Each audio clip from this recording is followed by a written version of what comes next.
Salut à tous, bienvenue dans cette nouvelle série de podcasts.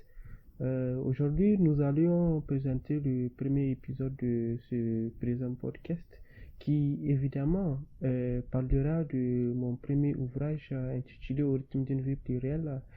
Et dans ce présent podcast, dans ce présent épisode, nous allons parler de l'anthropologie théorique et évidemment de la conception de l'homme ainsi que de sa vie. Alors, vouloir parler de la conception de l'homme et de la vie, c'est remonter à la source de l'univers, c'est remonter à la source de la création, c'est remonter à l'origine de l'homme, remonter à la source même de la vie.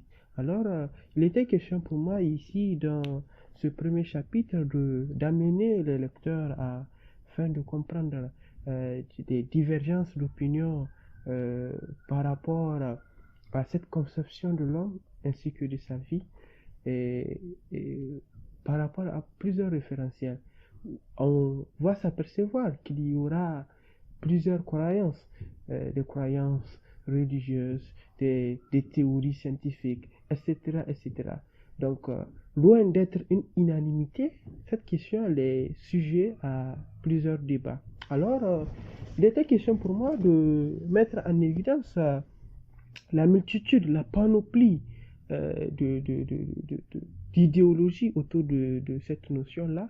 Et donc, nous allons proposer aux lecteurs un voyage pour qu'ils puissent comprendre, connaître les ambivalences, les divergences d'opinion autour de cette conception de l'homme.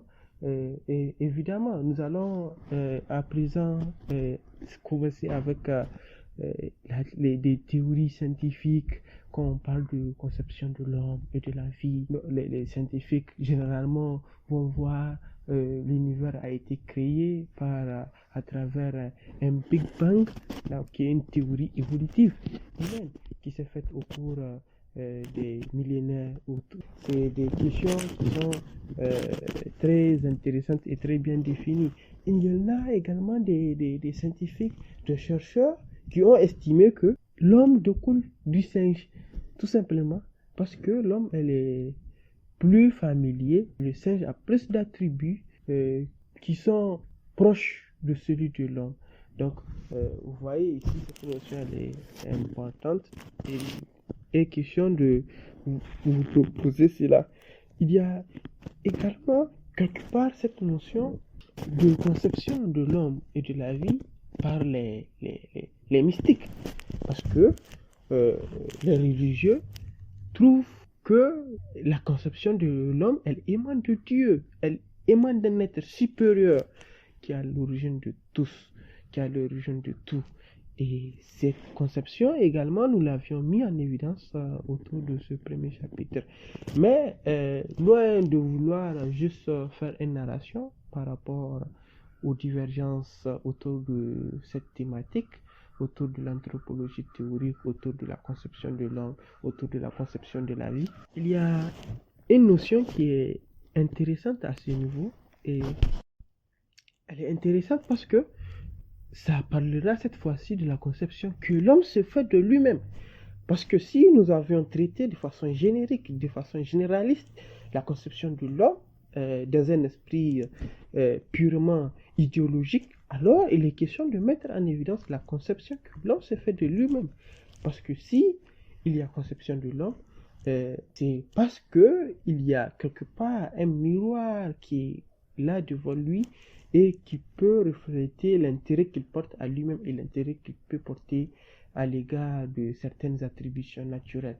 Alors, de cette question découle évidemment l'importance qu'a cette psychologie de l'homme à vouloir être le maître de l'homme, de l'univers. Parce que, sans modestie, l'homme s'est érigé en maître du monde. En maître du monde, ici, je mets en évidence le fait que, si vous remarquez, dans la psychologie humaine, vous allez remarquer que de tout le temps, il s'est toujours plaint des autres. Il s'est toujours plaint certaines personnes, de ses semblables, parce que il y a quelque part des soucis, etc., etc. Plainte qu'il émet à l'égard de ses semblables, c'est les mêmes reproches que la nature peut lui accorder. Vous voyez cette bipolarité, vous voyez cette double définition du monde. Parce que si l'homme estime que la vie devrait être sacrée, le respect de l'humain devrait être un principe inégalable, mais alors il est question, cette fois-ci, à l'homme de respecter les autres éléments de l'univers. Alors c'est de cette réflexion, alors j'ai suscité dans ce premier chapitre qui parle de la conception de l'homme et de à lui de la nature. Et donc vous remarquez, la conception de l'homme c'est un mystère de l'univers. Ce qui nous plaît aujourd'hui d'affirmer, c'est que toutes ces affirmations ne peuvent être que des opinions qui sont relatives.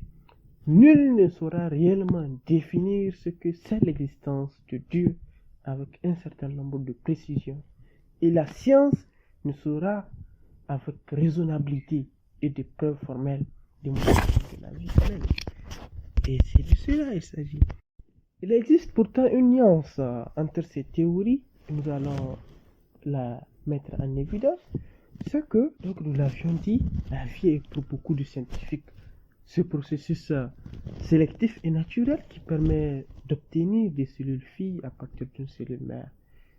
Notre intention n'était pas d'utiliser une réponse claire et précise.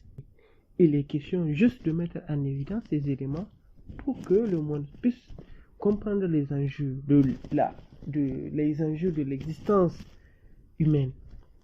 Parce que s'il faut contredire ces principes, s'il faut aller à l'encontre de ces principes qu'on s'impose dans la charte humaine, il va falloir que l'homme puisse comprendre qu'il est également appelé à vivre avec la nature.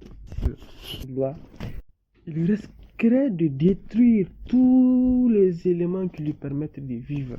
Parce que dans la nature, nous sommes dans un système où on est appelé à vivre au détriment ou dans un système on aura toujours besoin d'autrui, on aura toujours besoin des éléments qui composent cet univers. Il est important dans la conception de la vie de pouvoir situer la place qu'occupe chaque espèce sans étouffer une autre. Vous savez, Jean-Jacques Rousseau, dans son livre intitulé Contrat social, il disait: le plus fort n'est jamais assez fort pour être toujours le maître, s'il ne transforme sa force en droit et l'obéissance en devoir. Une telle affirmation devrait prévenir l'homme autant par rapport à la survie de l'homme dans ce monde. Parce que cette question de survie humaine, elle est étroitement liée à la survie d'autres espèces, d'autres éléments de cette nature. Aujourd'hui, le débat est ouvert sur la climatologie, sur l'écologie, etc., etc. On y remarque qu'il y a plusieurs associations humanitaires qui s'y intéressent parce qu'elles ont compris que l'avenir de ce monde est surtout lié au respect de l'homme des éléments de la nature. Alors, vous savez, il y a une nouvelle donnée qui entre en jeu ici. Comment faire les liens entre ces différentes théories? Alors, la réalité, elle est simple. Elle est simple dans le sens où cette conception met en évidence le fait que l'homme, s'il doit survivre, s'il doit exister dans ce monde, c'est de garantir à chaque espèce une certaine dignité, un certain respect et non un mépris affiché et assumé.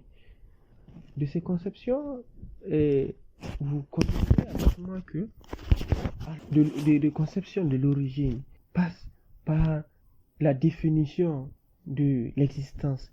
Et cette existence, c'est elle qui va faire en sorte que tous ces éléments de l'univers, tous ces éléments de la nature puissent se réunir dans un respect mutuel pour garantir l'avenir.